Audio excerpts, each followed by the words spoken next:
She called the cops on me the very first day I moved in, screamed in my face like I'd broken into my own house, and 3 months later I was standing in front of a packed neighborhood meeting exposing the fact that her driveway, her precious manicured HOA-approved driveway, had been illegally built across my property for decades.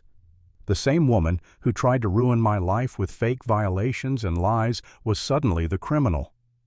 And the look on her face when the evidence hit the screen, that was the moment everything flipped. My name's Austin Gray Plumber by trade, survivor of a messy divorce and apparently public enemy number one the second I set foot in Maplewood.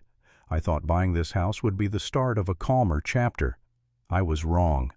The morning I unloaded a single box from my truck, there she was, Abigail Gonzalez, HOA Queen Pink bathrobe, flapping like some deranged superhero, Cape Cat slippers slapping against the wet pavement. "You don't belong here!" she shrieked. Phone already in her hand, dialing the cops. Officer Reyes rolled up like he'd seen this movie before, glanced at my deed and told her flat out I owned the place. Case closed. Right? Not even close. Abigail puffed up like a bird guarding its nest, ranting about neighborhood standards, property values, the right type of people.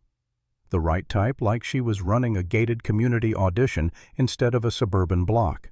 At first I tried to laugh it off. People have bad mornings, I told myself. But the next day my truck, my door, even my mailbox were plastered with violations.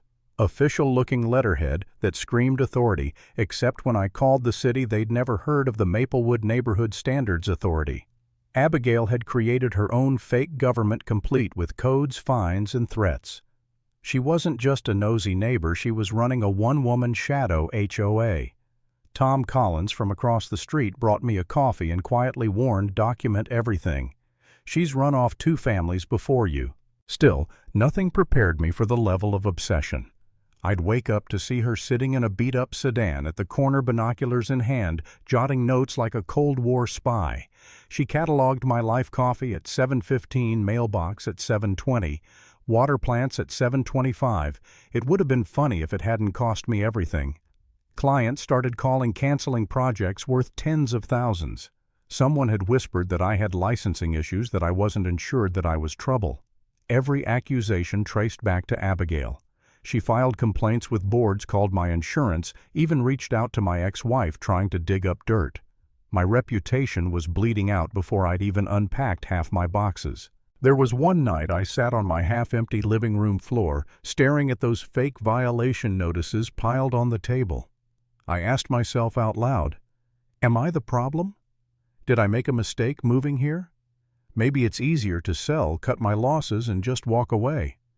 My stomach twisted, thinking about the contracts I'd lost, the clients I'd disappointed, the hours I'd wasted defending myself.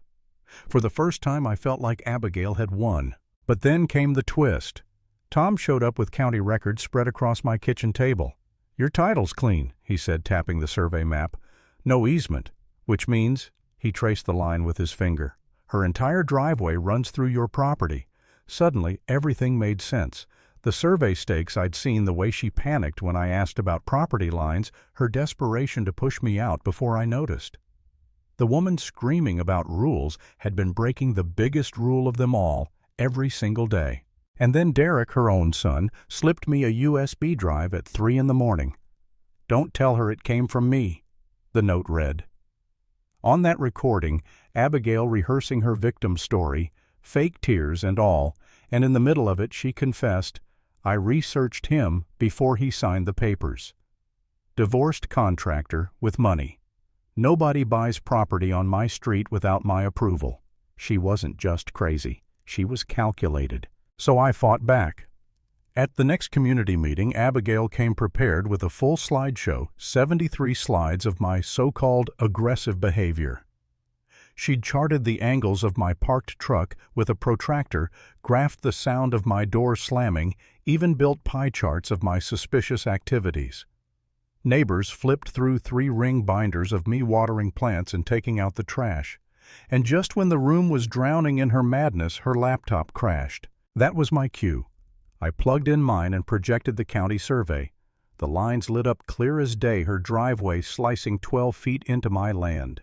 Gasps filled the room. Poster boards toppled as Abigail scrambled, stammering about prescriptive rights and historical precedent, but everyone could see the truth. The enforcer of neighborhood standards was the biggest violator of them all. From there, it unraveled fast. Derek testified about her illegal database searches. Logs showed she'd pulled my divorce records, my medical history, my credit reports, all without authorization. The judge listened to her excuses about community theater practice and legitimate due diligence with the patience of a saint, then stripped her of every ounce of credibility. Her restraining order against me was vacated. A no-contact order was issued against her. The state attorney took up her case for perjury and data breaches. By the time court adjourned, her law firm had fired her by text message. 15 years of work gone in minutes. And me? I filed for a permit and built a 6-foot cedar fence right across the illegal driveway. Perfectly legal, signed off by the county, every board hammered in like justice nailed to the ground. Watching her car trapped in the garage, reduced to an expensive paperweight, felt like poetic balance. Abigail tried one last stunt, showed up in a wrinkled white dress, chained herself to what she thought was my fence post, but actually was the neighbor's sprinkler system. Officer Reyes nearly laughed himself sick cutting her loose. That was the last straw. Within weeks, she was drowning in fines, lawsuits, and debt. The house she'd fought to defend was foreclosed. The woman who called the cops on me for moving in one day early had lost everything because she couldn't stop herself from trying to destroy me. So here's what I learned. Sometimes the best defense isn't shouting louder or fighting dirt with dirt. It's knowing the rules better than the person abusing them and building your fence straight and high on the solid ground of the law.